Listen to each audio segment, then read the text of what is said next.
காவிரி மேலாண்மை ஆணையத்தின் 46வது கூட்டம் டெல்லியில் இன்று பிற்பகல் 2:30 மணிக்கு நடைபெறவுள்ளது. உச்சநீதிமன்ற உத்தரவுப்படி காவிரியில் தண்ணீர் திறந்துவிடப்படுகிறதா என்பது குறித்து இதில் ஆராயப்படும். இன்றைய கூட்டத்தின் விவாத நிரலில் மேகதாது அணை விவகாரம் இடம்பெறவில்லை. ஆனால் இக்கூட்டத்தில் மேகதாது பிரச்சினையை எழுப்ப கர்நாடகா திட்டமிட்டுள்ளதாக கூறப்படுகிறது.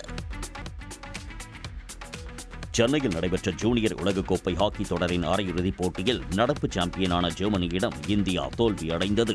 7 முறை கோப்பையை வென்றுள்ள ஜெர்மனி 1-5 என்ற கோல் கணக்கில் இந்தியாவை வீழ்த்தி இறுதிப் போட்டிக்கு முன்னேறியது. இறுதிப் போட்டியில் ஜெர்மனி மற்றும் ஸ்பெயின் அணிகள் பலப்பரீட்சை செய்ய உள்ளன. வெண்கலப் பதக்கத்திற்கான போட்டியில் இந்தியா அர்ஜென்டினா அணியை எதிர்கொள்ள உள்ளது. கடைசியாக இந்திய அணி 2016ஆம் ஆண்டு சாம்பியன் பட்டத்தை வென்றிருந்தது குறிப்பிடத்தக்கது. தமிழ்நாட்டினுடைய அமைதியை, பாரம்பரியத்தை, நாகரிகத்தை, பண்பாட்டை பாதுகாப்பதில் மதவெறி சக்திகளையும் அவர்களுக்கு துணை போகிறவர்களையும் தோற்கடிப்பது என்றும் தமிழ்நாட்டிலே மதச்சார்பற்ற சக்திகளை ஆதரித்து ஒரு கலை இலக்கிய அமைப்பு என்கிற முறையில் நாங்கள் பரப்புரை செய்வது என்றும் இந்த மாநாட்டிலே முடிவு செய்திருக்கிறோம். புதுச்சேரி உப்பளம் மைதானத்தில் நாளை தாவேகா தலைவர் விஜய் தலைமையில் நடைபெறும் பொதுக்கூட்டத்திற்கு காவல்துறை நிபந்தனைகளுடன் அனுமதி கொடுத்துள்ளது. புதுச்சேரியைச் சேர்ந்த 5000 பேர் மட்டுமே கூட்டத்தில் பங்கேற்க வேண்டும் என அறிவுறுத்தப்பட்டுள்ளது. தாவேகா தரப்பில் கொடுக்கப்படும் QR கோடு கொண்ட நுழைவுச்சீட்டு வைத்திருப்பவர்களுக்கு மட்டுமே அனுமதி உள்ளிட்ட பல்வேறு கட்டுப்பாடுகள் காவல்துறை தரப்பில் விதிக்கப்பட்டுள்ளது. புதுச்சேரி முதுநிலை காவல் கண்காணிப்பாளர் கலைவாணன் வெளியிட்ட உத்தரவில் புதுச்சேரியை ஒட்டியுள்ள தமிழக மாவட்டங்களில் இருந்து கூட்டத்திற்கு வருபவர்களுக்கு அனுமதி இல்லை என திட்டவட்டமாக தெரிவிக்கப்பட்டுள்ளது. மேலும் கழிப்பறை வசதிகள், ஆம்புலன்ஸ்கள், முதலுதவி மருத்துவக் குழுக்கள், தீயணைப்பு இயந்திரங்கள் உள்ளிட்ட வசதிகளை தாவேகா தரப்பில் ஏற்படுத்த அறிவுறுத்தப்பட்டுள்ளது. அதேபோல் பொதுக்கூட்டத்தை நண்பகல் 12:30 மணிக்குள் முடிக்க போலீசார் அறிவுறுத்தியுள்ளனர். திண்டுக்கல் மாவட்டம் வத்தலகுண்டு அருகே விளைநிலங்களை சேதப்படுத்தி வரும் கரடி தாக்கி விவசாயி ஒருவர் காயமடைந்தார். பாவிராளிப்பட்டி பகுதியில் சுற்றித் திரியும் கரடி ஒன்று மக்காச்சோளம், பப்பாளி, வாழை உள்ளிட்ட பயிர்களை சேதப்படுத்தி வருவதாக கூறப்படுகிறது. நேற்று வயலுக்கு தண்ணீர் பாய்ச்ச சென்ற சேகர் என்ற விவசாயியை திடீரென கரடி தாக்கியதில் பலத்த காயமடைந்தார். இதனால் அச்சமடைந்துள்ள சக விவசாயிகள் கரடியை பிடித்து அடர் வனப்பகுதிக்குள் விட வேண்டும் என வலியுறுத்தி உள்ளனர். 6 மாத காலமாக நாங்கள் பண்ணி தான் நினச்சி பயிரை போரை சேதப்பட்டு நினச்சிருந்தோம். இன்னைக்கு காலையில் பக்கத்தோட சேகர் இங்கே தண்ணியிட்ட வந்தார். அப்போ கரடி அவரை கழுத்தெல்லாம் பிடிச்சி தொடையெல்லாம் கடித்து இது பண்ணிடுச்சு. அதனால் வனத்துறை இங்கே தான் பக்கத்தில் தான் புதர் கப்பு நிறையா இருக்குது. நாங்கள் 20 தோட்டக்காரவங்க ரொம்ப பயந்துக்கிட்டே இருக்கிறோம். அதனால் நீங்கள் வனத்துறை அதை பிடிச்சி கொண்டு போய் எங்களுக்கு சரி பண்ணி கொடுத்துருங்க.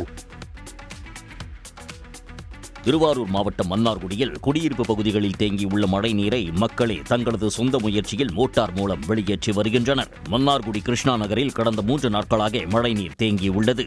ஊராட்சி நிர்வாகம் JCB மூலம் தண்ணீர் செல்ல வழி ஏற்படுத்திவிட்டு சென்றபோதும் மழைநீர் வடிந்தபாடில்லை. இதனால் அப்பகுதி மக்களே மோட்டார் மூலம் மழைநீரை வெளியேற்றினர். தண்ணி ஒரு வாரமாக தண்ணி நிறைய மழை பெஞ்சு ஏரியாக்குள்ளே ஃபுல்லாக இருக்குது. அது நாங்கள் வெளியிலே வர முடியலை. ஜென்ஸ் எல்லாம் கொஞ்சம் வெளில போனாலும் நாங்கள் லேடிஸ் எல்லாம் வெளில வர முடியலை. குழந்தைங்கள்லாம் ஸ்கூலுக்கு, நாங்களும் ஸ்கூல் போகிறோம். நாங்கள் வெளியிலே வந்துட்டு மறுபடியும் வண்டியே எடுக்க முடியலை. அவங்கவுங்களும் 2 வீலர் கூட வெளியில் எடுக்க முடியலை. நாங்களாம் எங்களோட சொந்த முயற்சியில் நாங்கள் லம்பாடி இன்ஜின் கொண்டாந்து வச்சு 3 நாளாக தண்ணி அடிச்சிக்கிட்டு இருக்கோம். கிட்டத்தட்ட ஒரு 5000 ரூபாய் விலை பெட்ரோல் மட்டுமே போட்டிருக்கோம். இதில் எங்கள் உடல் உழைப்பு வேறு. இந்த தெருவில் உள்ள அத்தனை பேருமே நாங்கள் இந்த தண்ணி இறக்கிறதுலேயே மும்முரமாக இருக்கிறதுனால எங்களுடைய வேலைகளை எந்த வேலையிலையும் கவனம் செலுத்த முடியாமல் மிகவும் கஷ்டத்தில் இருக்கிறோம். மழைக்காலங்களில் இனி தண்ணீர் தேங்காதபடி தற்போதே உரிய நடவடிக்கை எடுக்க வேண்டும் என கிருஷ்ணா நகர் குடியிருப்பு வாசிகள் வலியுறுத்தி உள்ளனர். நெல்லையில் தீயணைப்பு அதிகாரி அலுவலகத்தில் லஞ்ச பணம் சிக்கியதில் அலுவலகத்திற்குள் நள்ளிரவில் புகுந்து பணத்தை வைத்து சென்ற முக்கிய நபர் கைது செய்யப்பட்டுள்ளார். நெல்லை தீயணைப்புத்துறை துணை இயக்குநர் அலுவலகத்தில் லஞ்ச ஒழிப்புத்துறை சோதனை நடத்திய போது கணக்கில் வராத பணம் பறிமுதல் செய்யப்பட்டதைத் தொடர்ந்து துணை இயக்குநர் சரவணபாபு கைது செய்யப்பட்டார். ஆனால் லஞ்ச ஒழிப்புத்துறை சோதனைக்கு முந்தைய நாள் இரவு 2 சக்கர வாகனத்தில் வந்த நபர் ஒருவர் பையுடன் உள்ளே சென்றுவிட்டு வந்தது CCTV காட்சி மூலம் தெரிந்தது. சரவணபாபுவை சிக்க வைப்பதற்காக உயர் அதிகாரிகள் செய்த சதிச் செயல் காவல்துறை விசாரணையில் அம்பலமானது. இதனை அடுத்து மாவட்ட தீயணைப்புத்துறை அலுவலகத்தில் பணியாற்றும் ஆனந்த் மற்றும் முத்துச்சுடர் கைது செய்யப்பட்டனர். பணத்தை வைத்த நபர் நெல்லை மேலப்பாளையத்தைச் சேர்ந்த விஜய் என்பது தெரியவந்ததை அடுத்து மும்பையில் வைத்து அவரை போலீசார் கைது செய்தனர். புதுக்கோட்டை மாவட்டம் கீரனூரில் 450க்கும் மேற்பட்ட மாணவர்கள் இணைந்து 3 மணி நேரம் சிலம்பம் சுற்றி இந்தியா புக் ஆஃப் வேர்ல்ட் ரெக்கார்டில் இடம் பிடித்து சாதனை படைத்தனர். கீரனூர் அரசு ஆண்கள் மேல்நிலைப்பள்ளி மைதானத்தில் நடைபெற்ற உலக சாதனை படைக்கும் நிகழ்வில் மாணவர்கள் இணைந்து இடைவிடாமல் சிலம்பம் சுற்றி அசத்தினர். அதுபோல் தனிநபர் சாதனையாக 5 கிலோ எடை கொண்ட ராடை 5 மணி நேரம் சுற்றுதல், கண்களை கட்டிக்கொண்டு இரட்டை சிலம்பம் சுற்றுதல், ஸ்கேட்டிங் செய்தபடி சிலம்பம் சுற்றுதல் உள்ளிட்டவையை செய்து காட்டி மாணவர்கள் சாதனை படைத்தனர்.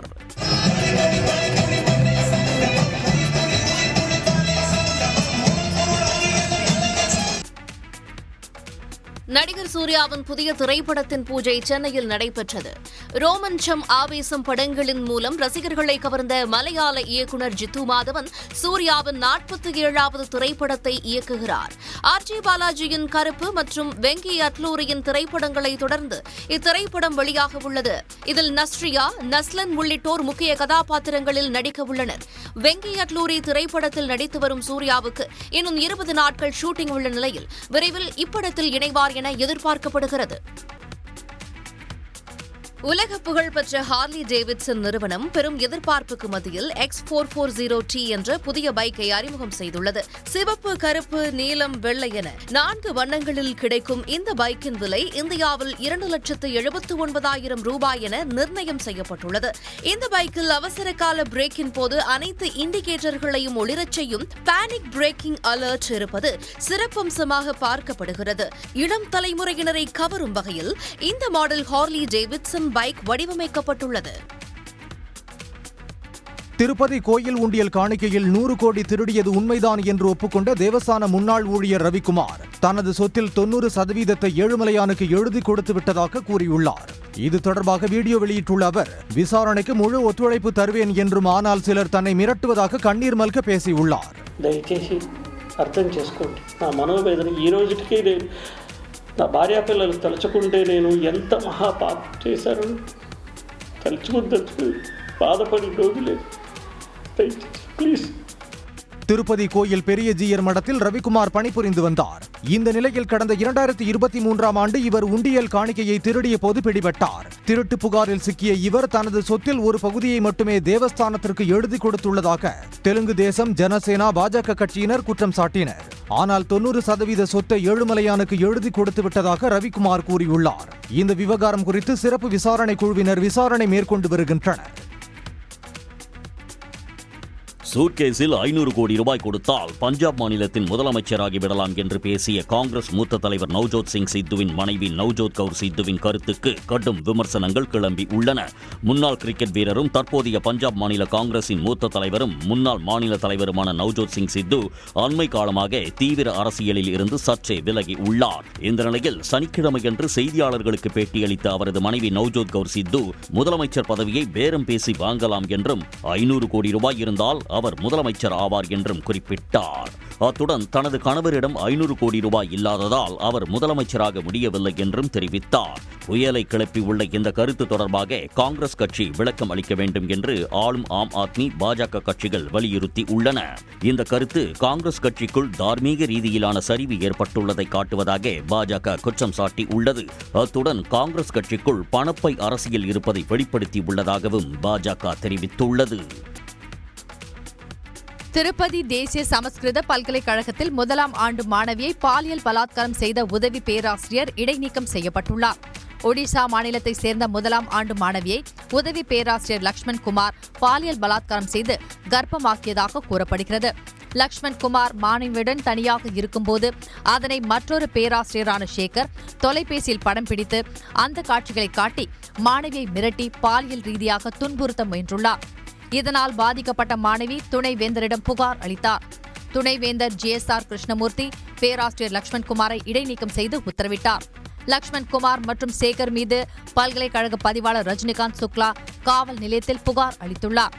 2 பேராசிரியர்கள் மீதும் போலீசார் வழக்கு பதிந்து அவர்களது செல்போன்களை பறிமுதல் செய்து விசாரித்து வருகின்றனர். IPL போட்டிகளை பெங்களூரு சின்னசாமி மைதானத்திலிருந்து வேறு இடத்திற்கு மாற்ற அனுமதிக்க மாட்டோம் என கர்நாடக துணை முதலமைச்சர் TK சிவகுமார் தெரிவித்துள்ளார். RCB அணியின் வெற்றி கொண்டாட்டத்தின் போது ஏற்பட்ட கூட்ட நெரிசலில் சிக்கி 11 பேர் உயிரிழந்ததை தொடர்ந்து சின்னசாமி மைதானத்தில் கிரிக்கெட் போட்டிகள் நடத்தப்படாமல் இருந்தது. மகளிர் உலகக்கோப்பை போட்டிகளை சின்னசாமி மைதானத்தில் நடத்த திட்டமிடப்பட்டிருந்த நிலையில் இறுதி நேரத்தில் போட்டிகள் புனேவுக்கு மாற்றப்பட்டன. இதனையடுத்து 2026 IPL தொடரின் போட்டிகள் சின்னசாமி மைதானத்தில் நடைபெறுமா என்ற கேள்வி எழுந்தது. இது தொடர்பாக செய்தியாளர்களிடம் பேசிய TK சிவகுமார் தான் ஒரு கிரிக்கெட் ரசிகர் என்றும் IPL போட்டிகள் சின்னசாமி மைதானத்தில் நடைபெறுவதை உறுதி செய்வோம் எனவும் தெரிவித்துள்ளார். அதேபோல் சின்னசாமி மைதானத்தை மேம்படுத்துவதோடு மற்றொரு பெரிய மைதானத்தையும் கட்ட உள்ளதாகவும் அவர் தெரிவித்தார். IPL அணி உரிமையாளரின் கருத்துக்கு இந்திய கிரிக்கெட் அணியின் தலைமை பயிற்சியாளர் கௌதம் கம்பீர் காட்டமாக பதிலடி கொடுத்துள்ளார். தென்னாப்பிரிக்காவுக்கு எதிரான டெஸ்ட் தொடரில் இந்தியா ஒயிட் வாஷ் ஆனது. இதனையடுத்து தலைமை பயிற்சியாளர் கம்பீரை பல்வேறு தரப்பினரும் விமர்சித்தனர். அந்த வகையில் டெல்லி கேபிட்டல்ஸ் IPL அணியின் உரிமையாளர் பார்ட் ஜிண்டல் இந்திய டெஸ்ட் கிரிக்கெட் அணிக்கு தனி பயிற்சியாளரை நியமிக்க வேண்டிய நேரம் இது என விமர்சித்தார். இதற்கு பதிலடி கொடுத்துள்ள கௌதம் கம்பீர் IPL அணி உரிமையாளரின் கருத்து அதிர்ச்சி அளிப்பதாகவும் அவர் தனது வரம்புக்குள் இருப்பது அவசியம் எனவும் கூறியுள்ளார். தங்களின் செயல்பாடுகளில் தலையிட அவர்களுக்கு உரிமை இல்லை என்றும் கம்பீர் காட்டமாக கூறியுள்ளார். ஆஸ்திரேலியாவில் நடைபெற்று வரும் ஆஷஸ் டெஸ்ட் கிரிக்கெட் தொடரின் 2வது ஆட்டத்திலும் இங்கிலாந்து அணியை 8 விக்கெட்டுகள் வித்தியாசத்தில் ஆஸ்திரேலிய அணி தோற்கடித்துள்ளது. இந்த மாதம் 4ஆம் தேதியன்று பிரிஸ்பேன் நகரில் தொடங்கிய 2வது ஆட்டத்தின் முதல் இன்னிங்ஸில் இங்கிலாந்து அணி 334 ரன்கள் சேர்த்தது. அந்த அணியின் ஜோ ரூட் சதம் அடித்தார். முதல் இன்னிங்ஸில் ஆஸ்திரேலிய அணி 511 ரன்கள் சேர்த்தது. பேட்டிங் செய்த 11 வீரர்களும் இரட்டை இலக்க ரன்களை அடித்திருந்தனர். மாறாக இங்கிலாந்து அணி தனது 2வது இன்னிங்ஸில் 241 ரன்களுக்கு ஆல் அவுட் ஆனது. இதனால் வெறும் 66 ரன்களை மட்டுமே அந்த அணியால் வெற்றி இலக்காக நிர்ணயிக்க முடிந்ததால் 2 விக்கெட்டுகளை மட்டுமே இழந்த ஆஸ்திரேலிய அணி 4ஆம் நாளில் எளிதாக வெற்றியை ருசித்தது. பெர்த்தில் நடைபெற்ற முதல் டெஸ்ட் போட்டியில் 205 என்ற வெற்றி இலக்கை எட்டி ஆஸ்திரேலிய அணி 8 விக்கெட்டுகள் வித்தியாசத்தில் வெற்றி பெற்றது. 5 டெஸ்ட் போட்டிகள் கொண்ட தொடரில் ஆஸ்திரேலிய அணி 2-0 என்ற கணக்கில் முன்னிலை வகிக்கிறது. ஜொமோட்டோ நிறுவனர் தீபீந்தர் கோயல் தான் கண்டுபிடித்த மூளை ரத்த ஓட்டத்தை கண்காணிக்கும் புதிய கருவியை விரைவில் அறிமுகப்படுத்தப்பட உள்ளதாக தனது சமூக வலைதள பக்கத்தில் தெரிவித்துள்ளார். வயது மூப்பில் புவி ஈர்ப்பு விசையின் தாக்கம் தொடர்பான ஆய்வில் கோயல் ஈடுபட்டுள்ளார். ஆய்வில் ஒரு பகுதியாக கண்டறியப்பட்ட மூளை ரத்த ஓட்டத்தை கண்காணிக்கும் கருவிக்கு டெம்பிள் என பெயரிடப்பட்டுள்ளது. இந்த கருவி மூளைக்கான ரத்த ஓட்டத்தை துல்லியமாகவும் தொடர்ச்சியாகவும் கண்காணிக்கும் வகையில் வடிவமைக்கப்பட்டுள்ளதாக அவர் தெரிவித்துள்ளார். சென்னை விமான நிலையத்தில் இண்டிகோ ஏர்லைன்ஸ் விமான சேவை 7வது நாளாக பாதிக்கப்பட்டுள்ளது. இன்றும் 38 புறப்பாடு, 33 வருகை என 71 சேவை ரத்தாகியுள்ளதாக இண்டிகோ ஏர்லைன்ஸ் நிர்வாகம் அறிவித்துள்ளது. உள்நாட்டு விமான சேவையில் விமானிகள் மற்றும் பணியாளர்களுக்கான பணிநேர கட்டுப்பாடுகள் கடந்த 1ஆம் தேதி அமலுக்கு வந்தன. விமானிகளின் பணி நேரம் 18 மணி நேரத்திலிருந்து 8 மணி நேரமாக குறைக்கப்பட்டதை அடுத்து அனைத்து விமான சேவை நிறுவனங்களும் விமானிகளின் எண்ணிக்கையை அதிகரித்தன. ஆனால் விமானிகள் மற்றும் ஊழியர்கள் பற்றாக்குறையால் கடந்த வியாழக்கிழமை நாடு முழுவதும் இண்டிகோ நிறுவனத்தின் 550 விமானங்களும் வெள்ளிக்கிழமை 1000க்கும் மேற்பட்ட விமானங்களும் ரத்து செய்யப்பட்டதால் பயணிகள் கடும் சிரமத்திற்கு ஆளாகினர். இந்நிலையில் புதிய விதிமுறைகளை விமான போக்குவரத்து அமைச்சகம் தற்காலிகமாக நிறுத்தி வைத்ததை தொடர்ந்து இண்டிகோ விமானங்கள் படிப்படியாக இயக்கப்பட்டு வருகின்றன. எனினும் பல்வேறு விமானங்கள் ரத்து செய்யப்பட்டதால் பயணிகள் அவதிக்குள்ளாவது நீடித்து வருகிறது. விமான போக்குவரத்து இயக்குநரகத்தின் அறிவுறுத்தலின்படி பயணிகளுக்கு இதுவரை 610 கோடி ரூபாய் திரும்ப வழங்கப்பட்டுள்ளதாக இண்டிகோ நிறுவனம் கூறியுள்ளது. இதனிடையே விமான ஊழியர்களின் வேலைநேர கட்டுப்பாடுகள் குறித்து முன்கூட்டியே தகவல் தெரிவிக்கப்பட்டும் தேவையான விமானிகளை ஏன் பணியமர்த்தவில்லை என விளக்கம் கேட்டு இண்டிகோ நிறுவனத்திற்கு போக்குவரத்து, சுற்றுலா மற்றும் கலாச்சாரத்துக்கான நாடாளுமன்ற நிலைக்குழு நோட்டீஸ் அனுப்ப முடிவு செய்துள்ளது. கோயில் நகரம் என்றழைக்கப்படும் காஞ்சிபுரத்தில் பஞ்சபூத தலங்களில் மண் திருத்தலமாக விளங்கக்கூடிய ஏகாம்பரநாதர் கோயில் குடமுழுக்கு 17 ஆண்டுகளுக்கு பிறகு வெகு விமர்சையாக நடைபெற்றது. காஞ்சிபுரம் ஏகாம்பரநாதர் கோயிலில் 29 கோடி ரூபாய் செலவில் திருப்பணிகள் நடைபெற்று முடிந்த நிலையில் குடமுழுக்கு விழா நடைபெற்றது. இதற்காக ஏகாம்பரநாதர் கோயில் முழுவதும் வண்ண விளக்குகளால் அலங்கரிக்கப்பட்டிருந்தது. 70க்கும் மேற்பட்ட சிவாச்சாரியார்கள் வேத மந்திரங்கள் முழங்க ராஜகோபுரம் மற்றும் அனைத்து விமானங்களுக்கும் புனித நீர் ஊற்றப்பட்டு குடமுழுக்கு நடைபெற்றது. ராஜகோபுரங்களுக்கு திருக்குட நன்னீராட்டு பெருவிழா நடைபெற்றுக் கொண்டிருக்கிறது. கடலே போற்றி, சீரார் பெருந்துரைனம் தேவா போற்றி, ஆராத இன்பம் அருளும் மலை போற்றி. ரொம்ப அதிகமான கூட்டம் தான். போலீஸ்லாம் நல்லா ப்ரொடெக்ஷன் பண்ணி சேஃபாக பண்ணியிருக்காங்க. ரொம்ப நல்லா இருக்கு. அது ரொம்ப சந்தோஷமா. எங்கள் ஊரே ரொம்ப திருவிழா கோலமாக இருக்கு. வெளியூர்ல இருந்தும் நிறைய பேர் வந்திருக்காங்க. தமிழக அரசுக்கு ரொம்ப நன்றி. 18 வருஷத்துக்கு கழிச்சு நீ தான் நடக்குது எனக்கு திருவிழா. நான் இது 2வது தடவை பார்க்குறேன். ரொம்ப பெருமையாக இருக்கு. அதுவும் என் குடும்பத்தோடு வந்து பார்க்கறதுக்கு ரொம்ப பெருமையாக இருக்கு சார். தமிழ்நாடு மட்டுமில்லாமல் ஆந்திரா, கேரளா உள்ளிட்ட வெளி மாநிலங்களில் இருந்தும் ஆயிரக்கணக்கான பக்தர்கள் இதில் கலந்து கொண்டனர். ஏகாம்பரநாதர் கோயில் குடமுழுக்கு விழாவை ஒட்டி காஞ்சிபுரத்தில் இன்று பள்ளிகளுக்கு விடுமுறை விடப்பட்டுள்ளது. பழனி திரு ஆவினன்குடி குழந்தை வேலாயுதசாமி கோயிலில் நடைபெற்ற குடமுழுக்கு விழாவில் பக்தர்கள் ஏராளமானோர் கலந்து கொண்டனர். முருகனின் அறுபடை வீடுகளில் 3ஆம் படை வீடான பழனி திரு ஆவினன்குடி குழந்தை வேலாயுதசாமி கோயிலில் திருப்பணிகள் கடந்த சில மாதங்களாக நடைபெற்று வந்தன. கோயிலில் உள்ள ராஜகோபுரம் மற்றும் பிற கோபுரங்கள் வண்ணம் பூசப்பட்டு சேதமடைந்த பகுதிகளில் புனரமைப்பு பணிகள் மேற்கொள்ளப்பட்டது. பணிகள் நிறைவடைந்ததை அடுத்து குடமுழுக்கு விழா காலையில் நடைபெற்றது. கோயில் வளாகத்தில் யாகசாலைகள் அமைக்கப்பட்டு வேள்வி நடந்தது. தொடர்ந்து புண்ணிய நதிகளிலிருந்து கொண்டுவரப்பட்டிருந்த நீர் மேளதாளம் முழங்க ஊர்வலமாக கொண்டு செல்லப்பட்டு கோபுர கலசத்திற்கு ஊற்றப்பட்டது.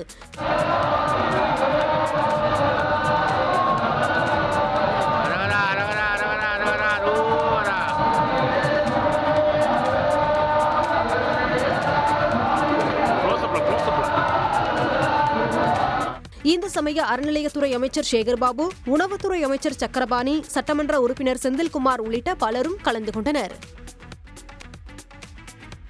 தமிழ்நாட்டில் 6 நாட்களுக்கு மழை பெய்ய வாய்ப்புள்ளதாக சென்னை வானிலை மையம் தெரிவித்துள்ளது. வடகிழக்கு பருவமழையால் மாநிலத்தில் மழை பெய்து வரும் நிலையில் மயிலாடுதுறை மாவட்டத்தின் பல்வேறு பகுதிகளிலும், தேனி மாவட்டம் ஆண்டிப்பட்டி மற்றும் சுற்றுவட்டார பகுதிகளிலும் மழை பெய்தது. கோவில்பட்டி மற்றும் எட்டயபுரம், வானரமுட்டி, இனாம் மணியாச்சி, பாண்டவர் மங்கலம் உள்ளிட்ட பகுதிகளில் நேற்றிரவு அரை மணி நேரம் மழை பெய்தது. இதற்கிடையே கிழக்கு திசை காற்றின் வேக மாறுபாடு காரணமாக தமிழ்நாடு மற்றும் புதுச்சேரியில் இன்று முதல் 6 நாட்களுக்கு மழைக்கு வாய்ப்புள்ளதாக வானிலை மையம் தெரிவித்துள்ளது. சென்னையை பொறுத்தவரை நகரின் ஒரு சில இடங்களில் மிதமான மழை பெய்யக்கூடும் என்று அறிவிக்கப்பட்டுள்ளது. காற்று மாசு பிரச்சினைக்கு தீர்வு காண 27 மாதங்கள் ஆகும் என்று டெல்லி முதலமைச்சர் ரேகா குப்தா தெரிவித்துள்ளார். தீபாவளியை தொடர்ந்து தலைநகரில் அபாய அளவை எட்டிய காற்று மாசு அதே அளவிலேயே நீடித்து வருகிறது. இதற்கு அண்டை மாநிலங்களில் விவசாய கழிவுகளை எரிப்பது முக்கிய காரணம் அல்ல என்றும், தலைநகரின் வாகன புகை உள்ளிட்டவையே அடிப்படை காரணங்கள் என்றும் ஆய்வுகளில் தெரியவந்துள்ளது. காற்று மாசால் பலரும் மூச்சு திணறல் மற்றும் சுவாச கோளாறுகளால் பாதிக்கப்பட்டு வருகின்றனர். இதற்கு தீர்வு காண டெல்லி அரசு உரிய நடவடிக்கை எடுக்கவில்லை என கண்டித்து ஆர்ப்பாட்டங்களும் நடைபெற்று வருகின்றன. இந்நிலையில் நேற்று நிகழ்ச்சி ஒன்றில் பேசிய ரேகா குப்தா, காற்று மாசு பிரச்சினைக்கு தீர்வு காண 27 மாதங்களாகும் என்றும், அதன் பிறகு தம்மை கேள்வி கேட்கலாம் என்றும் கூறினார். 27 ஆண்டுகளாக இந்த பிரச்சினை நிலவுவதாக குறிப்பிட்ட அவர், தற்போது போராட்டம் நடத்துபவர்கள் 27 ஆண்டுகளாக என்ன செய்தார்கள் என்று கேள்வி எழுப்பினார். ஹைதராபாத்தில் இன்றும் நாளையும் உலக முதலீட்டாளர்கள் மாநாடு நடைபெறும் நிலையில் அங்குள்ள முக்கிய சாலைக்கு டொனால்ட் ட்ரம்ப் சாலை என பெயர் சூட்ட இருப்பது சர்வதேச கவனத்தை பெற்றுள்ளது. தெலங்கானா எழுகிறது என்ற தலைப்பில் 2 நாள் மாநாடு இன்று தொடங்குகிறது. இதன் பின்னணியில் ஹைதராபாத்தில் துணை தூதரகம் அமைந்துள்ள பகுதியில் உள்ள சாலைக்கு டொனால்ட் ட்ரம்ப் சாலை என பெயர் சூட்டப்பட உள்ளது.